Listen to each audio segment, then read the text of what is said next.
Before the crown returned to England, before trumpets sounded and crowds cheered, there was a young man standing alone in a foreign land, listening to the news that his father was dead and his kingdom no longer existed. In that moment, King Charles II was a king in name only, a prince without a throne, a son without a father, and a fugitive marked for death by his own people.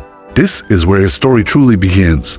Charles Stuart was born on the 29th of May 1630, into a world already cracking at its foundations. England was ruled by his father, King Charles I, a man who believed absolutely in the divine right of kings. That monarchs ruled by God's will and answered to no earthly authority. But England was changing. Parliament was growing stronger, religious tensions were rising, and mistrust between crown and people was spreading like fire beneath dry timber. Charles II grew up in royal palaces, surrounded by ceremony, privilege, and tradition. Yet even as a child, he could sense that the ground beneath his family was unstable. Arguments between king and parliament echoed through the court.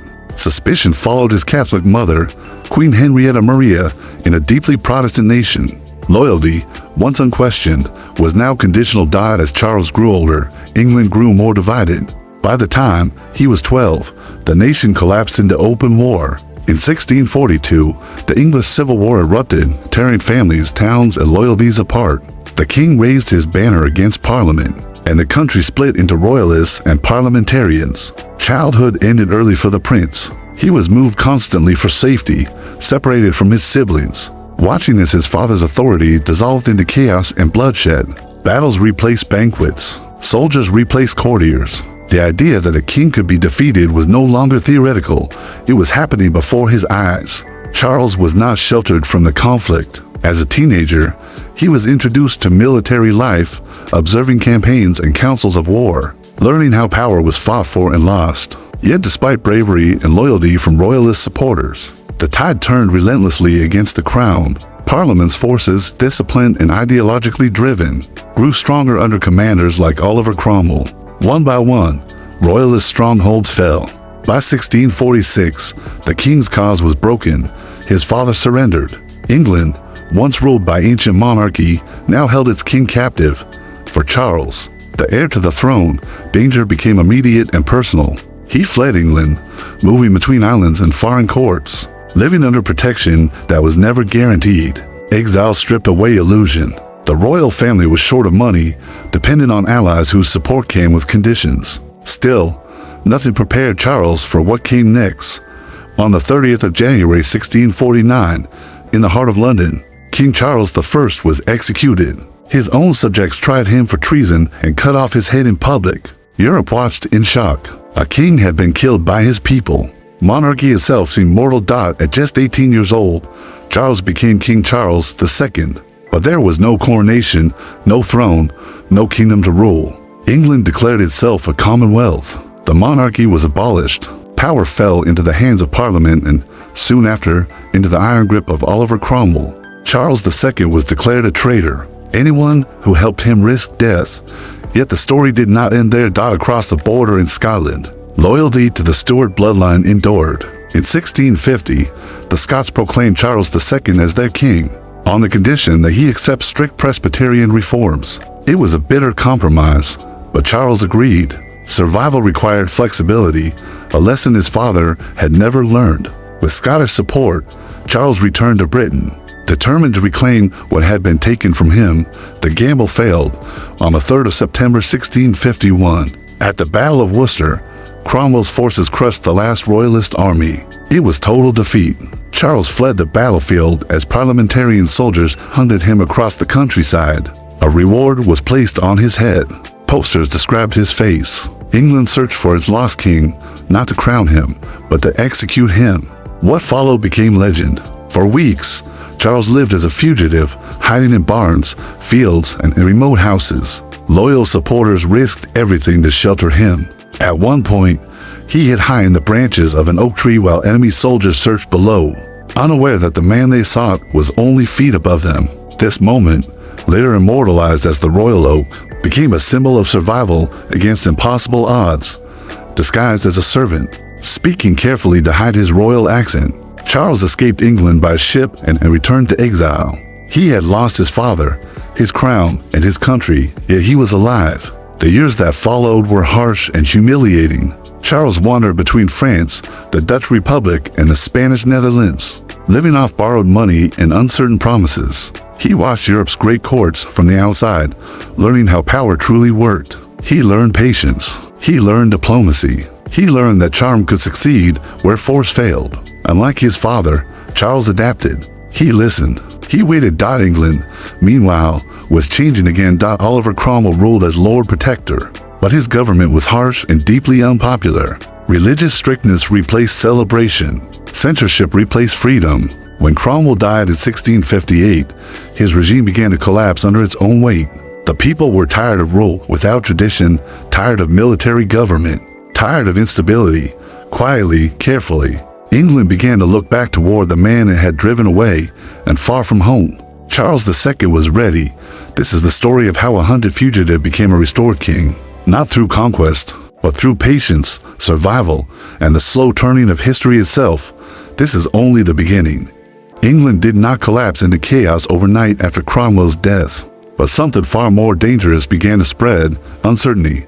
The iron certainty of military rule vanished, and with it the fragile stability that had held the Commonwealth together. Oliver Cromwell's son, Richard Cromwell, inherited power without authority, experience, or the fear his father commanded. The army distrusted him. Parliament mocked him.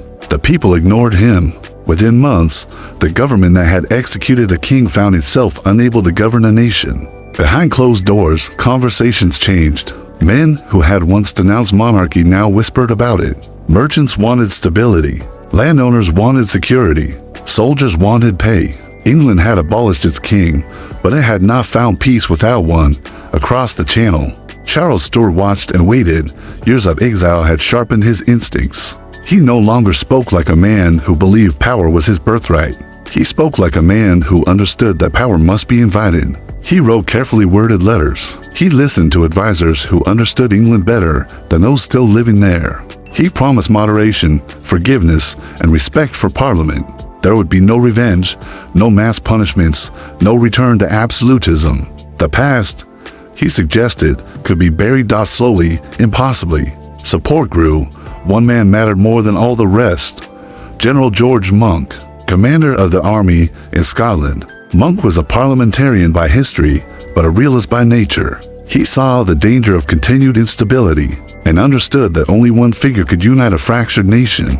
Not a general, not a council, a king.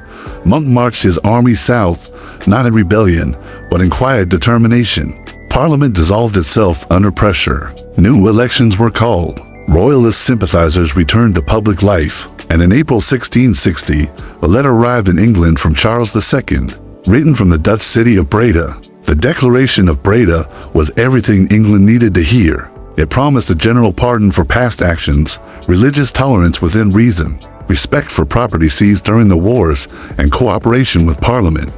It did not demand obedience. It offered reconciliation. England accepted. In May 1660, Parliament formally invited Charles II to return as king. No invasion followed. No army crossed the channel in conquest. Instead, a ship sailed quietly toward Dover, carrying a man who had once hidden in an oak tree to escape execution. When Charles set foot on English soil on the 25th of May 1660, the reaction stunned even him. Crowds gathered in celebration. Bells rang. Bonfires burned across towns and villages. The monarchy had returned not by force, but by consent. On his 30th birthday, Charles II entered London in triumph. The restoration of the monarchy was not simply a political event. It was an emotional release. Years of Puritan rule had outlawed theaters, music, and public celebrations. Charles reopened them all. Laughter returned to the court. Art, science, and culture flourished. The king himself embodied the change, approachable, witty, and unmistakably human. He listened more than he commanded. He remembered who had helped him survive it and rewarded loyalty carefully. Yet restoration did not erase memory. Charles never forgot his father's fate. He ruled with caution where Charles I had ruled with defiance. Parliament was not an enemy to be crushed, but a reality to be managed. Compromise became policy. Survival remained instinct. Still, his reign would not be peaceful. Within a few years, England would face catastrophe. In 1665, the Great Plague swept through London, killing tens of thousands. In 1666, the Great Fire reduced much of the city to ashes. War with the Dutch strained finances and pride. Political factions hardened again. Religious tensions never truly disappeared, and at the center of it all stood Charles II, charming, calculating, indulgent, and endlessly resilient. A king who loved pleasure yet understood power. A ruler shaped not by certainty, but by loss. He had been hunted. He had been betrayed. He had lived as a fugitive with no guarantee of tomorrow. That experience defined him more than any crown ever could. The boy who lost everything became the man who knew how fragile everything truly was. And England, whether it realized it or not, had chosen the only king who could rule it after revolution. A survivor.